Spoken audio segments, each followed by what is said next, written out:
Now it's time to tackle reporting for review engagements. Although not quite as many variations perhaps as when you did audit reports back in the first unit of the course, there's still enough variation here that we've got some good ground to cover. So let's dive in to reporting on review engagements. All right, first and foremost, since we are providing a level of assurance, our independence is a requirement. So if we determine that our independence is impaired while in the midst of the review, we're really only going to have one available option, and that's to withdraw from the engagement, because there's no way we could provide a review conclusion if we lack independence.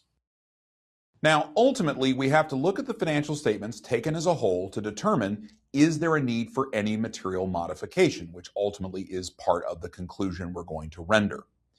So, in terms of evaluating the financial statements, we certainly have to figure out, okay, does the financial statement as a whole properly describe or refer to the framework? Is the terminology, including the titles of the various financial statements, correct given that framework? And were the significant accounting policies adequately disclosed and also consistent with the framework? We have to ensure that the estimates that management made appear reasonable. We have to ensure that the information in the financial statements indeed appears relevant, reliable, comparable, and understandable.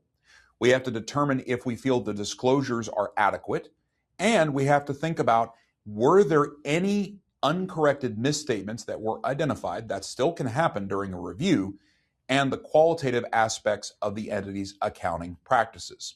Just like an audit, we can end up with a bar of soap. Okay, not a bar of soap, but that's the summary of adjustments passed. Those are the adjustments that were proposed by the accountant in this case, and management declined to actually record. And then we have to consider the overall presentation, structure, and the content of the financial statements. All of this is part of coming to our conclusion about the review. So if ultimately we decide, no, nothing came to our attention, we don't believe there's any need for a modification, we can give them a clean conclusion, an unmodified conclusion. By the way, it's a bit of a change. I'm still a little unused to the fact we now hear language that I typically associate with audits and opinions, things like unmodified and modified, but we now use that same kind of language, and it really describes much the same thing. It's just not an opinion, it's a conclusion. So the modified conclusion is the reverse. It says, oh no, we believe there are the need for adjustments such that the financial statements are materially misstated. Now, that means for modified, we can then determine, well, how bad is it? Is it qualified conclusion bad, or is it adverse conclusion bad? If it's qualified, it means much the same thing as it did with an audit.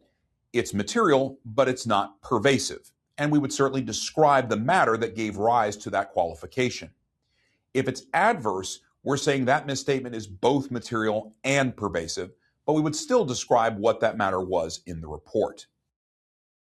So let's take a look at a sample review report. It starts with, I have reviewed, and just like an audit, from that introduction, then it goes into what were management's responsibilities.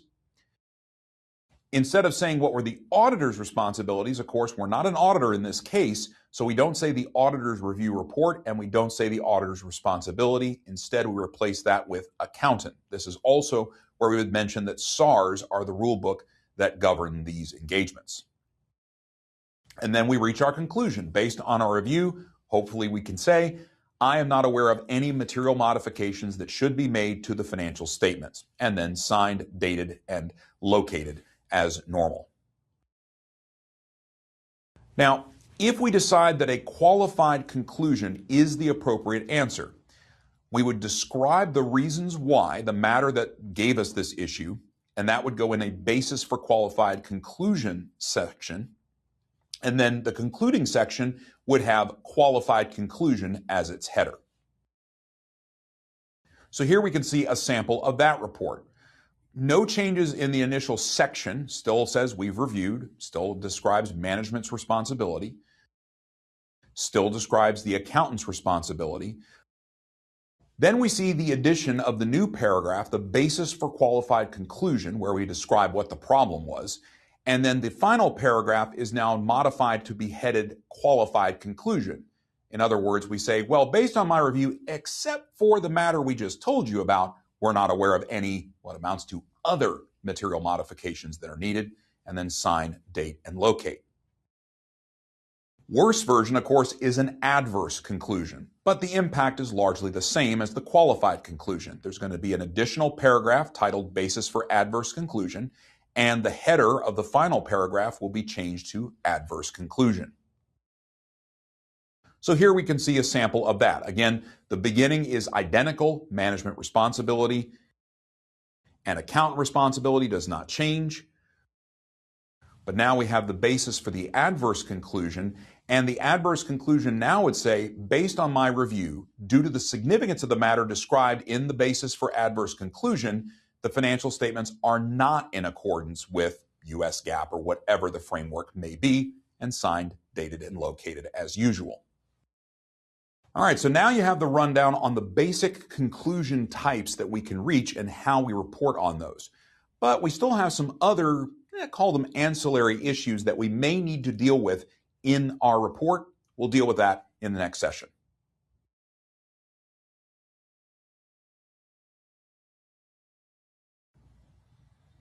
All right, now that we've gone through the major types of conclusions, you may recall that when we went through audit reports and talked about the different audit opinions, we had a little, call it detour, where we said, well, even if we give them a clean opinion, an unmodified opinion, we might need to add additional language to the report. Most commonly, we talked about emphasis of matter paragraphs and other matter paragraphs, and also dealing with some of the specific issues that would give rise to such things. Well, now that review reports are very similar to their audit counterparts, hopefully it's not a surprise that some of those very same issues can appear in a review and are dealt with in largely the same way. So we're going to kick things off talking about emphasis of matter and other matter paragraphs in a review report. Now, just like an audit, there are certain circumstances when we have no choice. The accountant must include the emphasis or other matter paragraph as appropriate. What are some of the examples? Well, if management revises the financial statements for a subsequently discovered fact that differs from the original review report, if the financial statements used a special purpose framework, if there was a changed reference to a departure from the framework dealing with comparative financial, and not to worry, we'll talk more about comparative financial statements coming up, and if we're reporting on comparative financial statements where the prior period was subject to an audit, but the current period was subject to review, just to name a few of those examples.